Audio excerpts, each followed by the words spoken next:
Dans nos sociétés où souvent la force et la réussite sont perçues comme des valeurs suprêmes, on est obligé de créer des maisons d'hospice pour des personnes âgées. On ne peut pas les garder chez soi, elles dérangent. Souvent les familles n'ont pas l'espace nécessaire ou ne veulent pas le créer.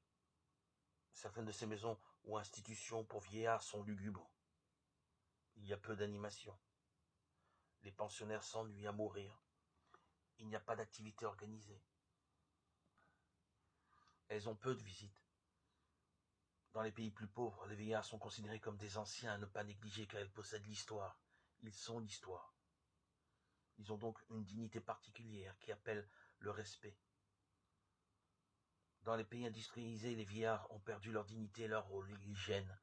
Ils ne sont plus créateurs de richesses matérielles. Dans nos sociétés riches, un mur se dresse entre forts et faibles. Tous ceux qui sont dans le besoin sont vus d'abord sous l'angle économique. Ils sont pris en charge par des professionnels, des assistants, des travailleurs sociaux, des éducateurs.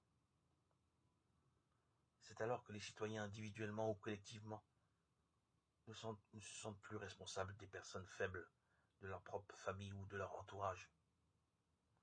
Ils se déchargent de leurs responsabilités sur l'État. Bien sûr, l'État s'appuie sur des associations privées. Ils encouragent le bénévolat, mais d'une certaine façon, le sentiment de solidarité se perd. Et puisque les soins des faibles coûtent cher, arrive le temps en période de crise économique où le système ne fonctionne plus.